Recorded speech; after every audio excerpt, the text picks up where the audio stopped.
Hey YouTube, Ronin Kaze here. Number 3 attempt. And that's Roxy. She's on fire with the cat. Alright. So, I'm doing Division 2 Legendary District Union Arena. This total run took over 90 minutes. I'm not going to show you all of it. Reduced about to 14 minutes. Just a little boss fight.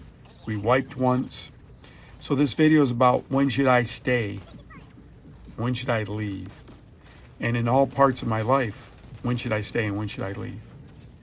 So this will be the third time I'm telling the story about, I went to, during the time I've been off, went to some PTSD meetings for veterans.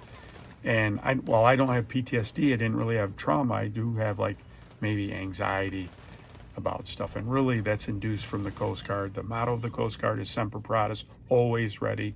You're always thinking about forethought. When you're a coxswain of a boat, you're always thinking about what could happen. What do I do in this case? What do I do in this case? You're studying every map for any contingency. So before you can even be a coxswain, you got to study the whole. In Detroit, when I was a coxswain, you had to study the whole Detroit River, know every point of interest, every marina, every buoy, everything. You had to know everything to pass your board. So it makes you very successful. I get out of the military, I'm super successful because I'm thinking about all this stuff. As you get older, not so successful because you're thinking about all this stuff and you're driving everyone around you crazy. So as I'm going through this, one of the things they said is you need to blah, blah, do this, that, and the third. And what I found was that was exactly like Buddhism, which my father passed away when I was young. I was in college. Took courses in Buddhism. I was a philosophy major, and man, that worked for me. Why didn't I stay in Buddhism? It's a long story for a different time. But when do I quit and when do I stay in things? This is kind of an important thing for you to discern about yourself. You can't be, what I have learned over my life is that people like to be either all on or all off, right? Binary. And life isn't binary. Nothing is like that. That might be wrong. That might be hyperbole. Maybe there's some things that are black and white. Even digital is not black and white. It's looking for a 5 volt. Right? It's looking for a 5 volt signal. It has some play in it. Right? And so ultimately what you want to do is, when should I continue? Is there a benefit of me banging my head against the wall like what I'm doing here in District Union? Yeah, of course. I've done that so many times. I've failed a bunch of times. I know what it takes to get through there. I can discern what it's going to take to get through there. Now, sometimes I misjudge the people I'm with, and we get through there, and I'm like, man, I really misjudged that. But ultimately, I'm making these determinations. I'm going to spend time in this or not. I very rarely drop in these kind of things. This is no point. You can finish it. It just takes, concentrated effort and different strategies. I was once with someone playing Guild Wars, playing Diablo 4, and we were in a dungeon that was 10 levels above us. We had picked that, for hard challenge, and we kept getting smoked and smoked, but we finally got through it. We played very careful, and we beat it. And I was super proud of us that we had done that. I felt like I had accomplished something. It was a good thing. So there is some value. I'm checking where we're at in the timing. There is some value to that. I hope I don't get the hiccups because that would be tragic. Because if I have to do this a 4th time, that would be bad. So I apologize in advance. So things could be irreconcilable. Maybe we can't get through it. So when do I throw the towel in? When do I say it's enough? Do I always do it a certain way? Do I always do it a different way? Do I always give up? Right? I think those things are kind of bad when you always do something, or my preferred method is this. I'm going to eventually play a game on here that I'm not comfortable playing, something like Battlefield, because I don't have, my motor skills aren't as good as they used to be. And I'm going to get smoked in one of those games. And then I'm going to probably whine about there's cheaters and all this other stuff. But in reality, I stink. And I realized that when I was playing with a couple of other YouTubers who were playing Destiny. Hiccups go away. And the one guy we were playing with, he was just great. Both of them were better than me, but the one guy was just great. Like he was great. And then he has a channel, and I haven't kept up with him. I apologize for that. But that's one of the things you're going to have to decide, whether it's a relationship. Should you stay in a relationship? Should I drink this? I'm going to drink something to kill these hiccups, hopefully. So one of the things to give you an example, one of the things I was going to show you was, I was going to show you how I loaded Linux on my Windows 11 laptop and how I'm playing games on that. In the previous video, I said, yep, you can play all these MMOs on a Mac, on a Linux, and on a handheld PC.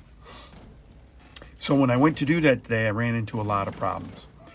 And it's not as easy, and I had to do some shucking around and doing all this stuff, but I didn't give up, and I got it working, and everything's fine. And so part of that is, do I want to spend time to do that? It was important for me today to do it because I promised you that I could run these games on Linux. And that's kind of an important thing, to have that integrity. If I tell you something, I'm going to do it. Or I try to do it. We're going to wipe in this, and I don't know if we wipe here. If this is the part I wipe, I go down and I'll go to the left. I try to res one of our guys, and we wipe. This might be the part it wipes, yep. Or we've already wiped, and we're on the next one. I'm confident in doing legendaries like that we're going to get through. It just, sometimes people don't know what they're doing. Like, I'll have a really good idea, but I won't say something in the group because I don't want to rain on anyone's parade. I just want them to try it and figure it out, and I'll kind of nudge them in a different way. But that's one of the things. So how do you handle that? When things don't seem to be going good, do you just give them the towel, or do you stick it out no matter what? That's not great either. So what's the point of all this? There's a lot of things going on. There's some that require our attention and some that don't. Sometimes there's certain videos I like to watch, and it's like eating chocolates is an analogy, I would say. Right? I like doing it. Not good for me. Doesn't get me anything. Nothing's good about it's clickbaity. Nothing's good about it. There's no intrinsic value to those videos, but I watch them sometimes because I'm human and I'd like to enjoy that, but I don't wallow in them. So I'm trying to maintain this balance all the time of can't be right down the middle either, right? So there's a in metrology, to measure machines' accuracy, there's a thing called a trumpet chart. So if you imagine a trumpet, how it's physically, the characteristics are, that's how the accuracy of some of these machines are. So in the center line would be perfect, but as long as the measured distance was within that trumpet, then the machine passes. And so there's a volume that you can live in that's acceptable, that's going to be positive. And all I want you to think about is, how do I stay in that volume, or can I move to get into that volume?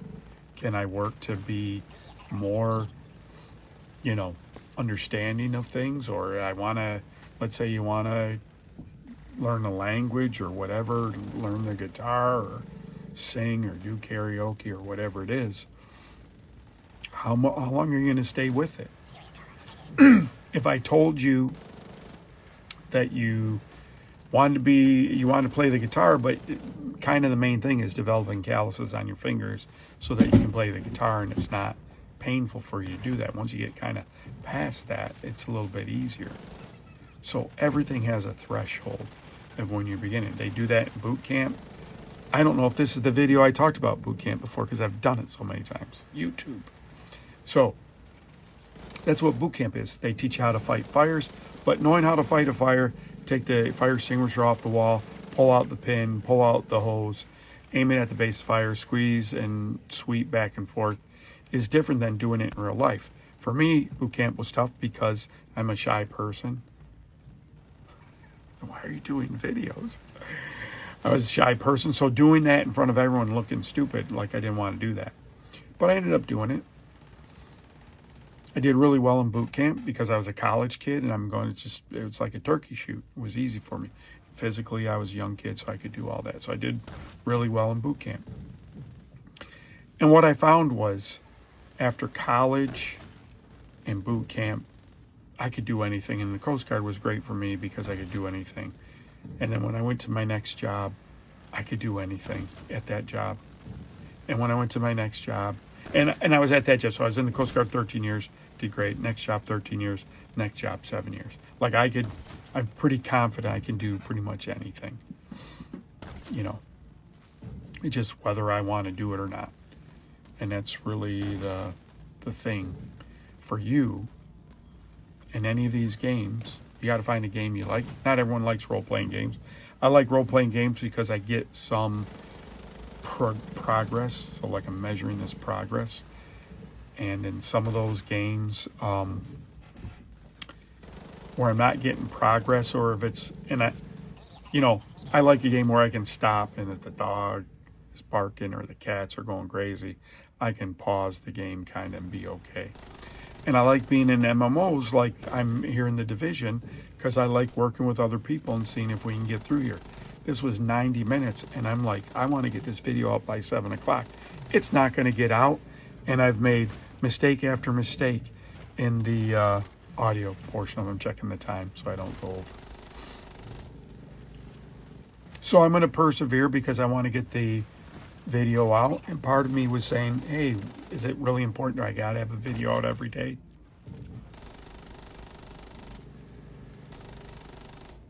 What about the 7 people or the 20 people or the 30 people? This might be their 15 minutes where they listen to a crazy old guy talk about whatever. So yeah, I want to help that out. I promise you I was going to get the buy me a coffee thing, but right, that's hard for me to ask for money, right? I could use it, not that I could use it, but I would use it for the channel. Ideally, I was going to, if I ever could monetize the channel, I was going to buy laptops and then do reviews on them, like live with it for like 3 months and then just give them away to people. But I just never made it to that far in the YouTube stuff. The channel didn't get that big, probably because I'm a moron. And so I probably turned the comments on in the coffee thing because